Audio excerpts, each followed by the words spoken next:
Ahoj, tatík. Čau, Tomáško. Na čo sa to pozeráš? Ale minule som tam bol na hubách a našiel som tam jeden taký zaujímavý kameň.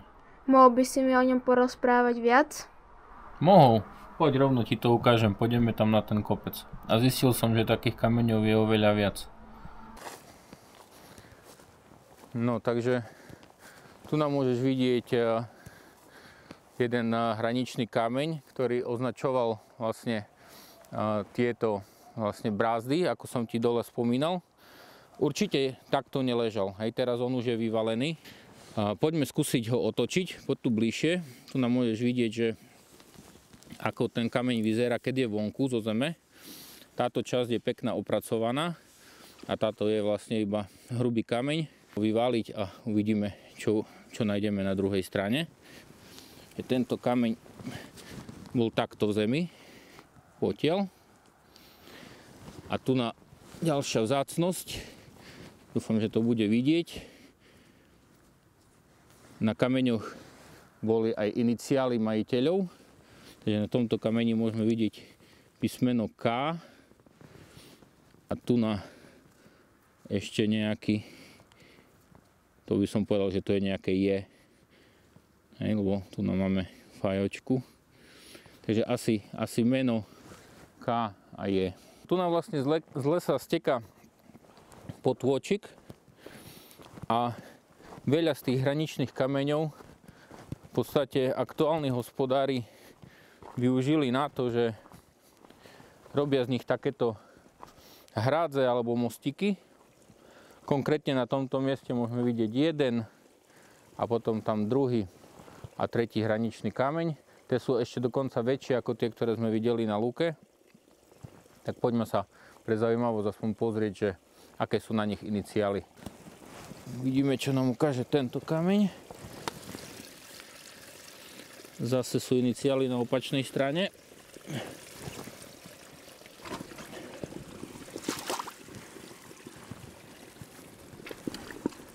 Na tomto kameni vidíme iniciály J a G. Takže J, G. A ostáva ešte posledný kameň. Ten asi stadiaľ nevydolujeme. Takže kým doteraz sme si ukazovali vlastne hraničné kamene, ktoré ohraničovali hranice rolí alebo pozemkov, tak takýmto istým spôsobom v podstate boli ohraničené aj mesta. Konkrétne teraz sa dostaneme pod Galmus, kde je jeden takýto pekný hraničný kameň, ktorý je takouto trianguláciou. V podstate ukazuje hranicu Krompach, Spišský Vlach a susednej obce Kolinovce. Ako sa k nemu dostaneme?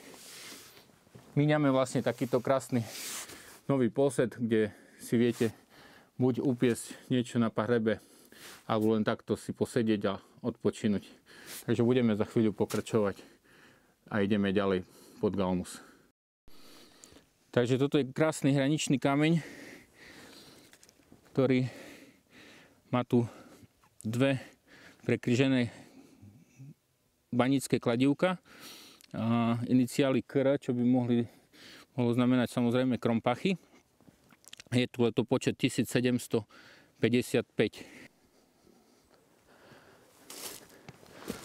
Takže tu na vedľa krompašského hraničného kameňa leží ďalší hraničný kameň. A tu je rovnaký letopočet. No, vidno už len tú 55-ku. A je tu nejaký znak, ale netrúfam si odhadnúť, či to bude symbolizovať Kolinovce alebo Spišské Vlachy. V tomto bode sa vlastne stretávajú hranice Krompach, Kolinoviec a Spišských Vlach. Nachádzame sa v Krompachoch pod Liščím vrchom, v blízkosti gymnázia a ideme si ukázať ďalší hraničný kameň, o ktorom som ani ja sám nevedel a na ktorý ma upozornil kamarát Vlado, takže keď Vlado by si nám mohol povedať niečo bližšie o tom kameni, v čom je špecifický? Ukážeme si vlastne hraničný travertinový kameň, ktorý nám určuje hranicu pozemku, ktorý sa ťahol od mesta smerom ku Bielej skale. Jedná sa o pozemok zhruba 40 hektárov. Priamo iniciály na tom kameni LV nás nasmerujú k vlastníkovi toho pozemku. V tých časoch to bol inžinier Viktor Lorenz. No, myslím, že sme ho našli. Aha, to je on, hej? Je celkom dobre zamaskovaný, čo je na jednej strane veľké plus pred prípadnými vandálmi. Na druhej strane je ho ťažko nájsť potom. L. Viktor Lorenz. Teraz sa už nachádzame pri futbalovom ihrisku a tu si musíme predstaviť, že tu niekedy boli tiež nejaké úrodné polia a takto týmto smerom sa opracovali. Po nich ostali tu popri chodníku takéto hraničné kamene. Tie sú špecifické tým, že už neobsahujú iniciály majiteľa, ale ako v tomto prípade môžeme vidieť číslovku. Tento konkrétne kameň